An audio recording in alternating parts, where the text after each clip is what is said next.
খুব চটজলদি কোনো নাস্তা রেসিপি যদি আপনারা বানাতে চান তাহলে কিন্তু এরকম একটা নাস্তা রেসিপি আপনারা তৈরি করতে পারেন। খুব তাড়াতাড়ি তৈরি হয়ে যাবে।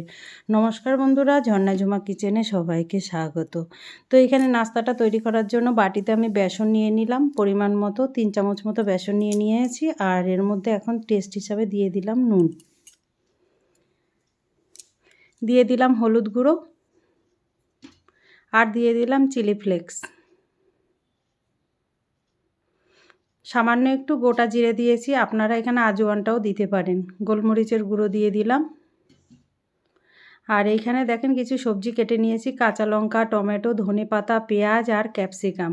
চাইলে আপনারা কিন্তু গাজর, বিনস, সামান্য ছোট ছোট করে ফুলকপিও অ্যাড করতে পারেন। তো এইখানে সব উপকরণ একসাথে মিশিয়ে নিয়ে নিচ্ছি আর জল দিয়ে একটা ব্যাটার তৈরি করে নেব।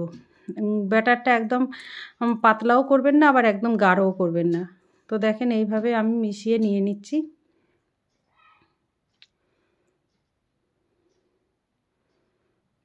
আমি চামচ দিয়ে বেশ ভালো করে মিশিয়ে নিয়ে নিচ্ছি আর একটুখানি জল দিতে হবে। তো দেখেন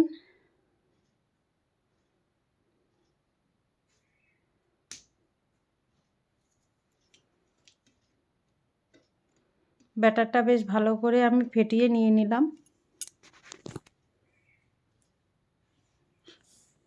আর এইখানে আমি দেখেন ব্রেড নিয়ে নিয়েছি কিছু। তো ব্রেডগুলো কিন্তু আমি ব্যাটারে চুবিয়ে চুবিয়ে ভাজবো। তো ফ্রাই প্যান চাপিয়ে দিয়েছি, প্যান গরম হয়ে গেছে, দিয়ে দিলাম তেল। তেল দিয়ে দেওয়ার পরে ফ্রাই প্যানে পুরো তেলটাকে ছড়িয়ে দিলাম। দেওয়ার পরে এইখানে ব্রেডটা ব্যাটারের মধ্যে আমি ডুবিয়ে দিচ্ছি। যেইভাবে আপনারা অমলেট তৈরি করেন ঠিক ওই রকম করে ডুবিয়ে আপনাকে ভেজে নিতে হবে। তো দেখেন এইভাবে আমি ডুবিয়ে নিলাম আর এখন ফ্রাই প্যানে দিয়ে দেব। যে এইভাবে ফ্রাই প্যানে দিয়ে দিচ্ছি। আবারও একটা দেখেন দিয়ে দিলাম। দুটো দুটো করে আমি ভেজে নেব।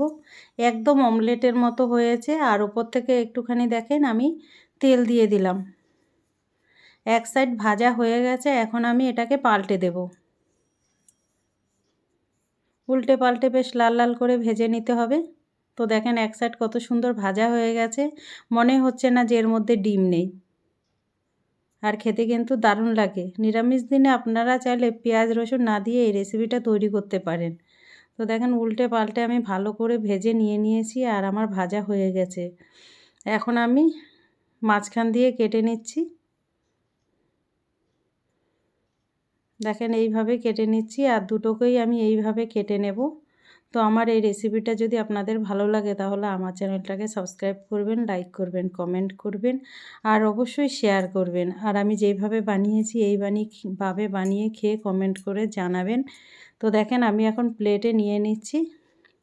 আর সসের সাথে বা চাটনির সাথে এটা পরিবেশন করলে খুব ভালো লাগে। আপনারা চাইলে এটা কিন্তু স্ন্যাক্স হিসাবেও খেতে পারেন।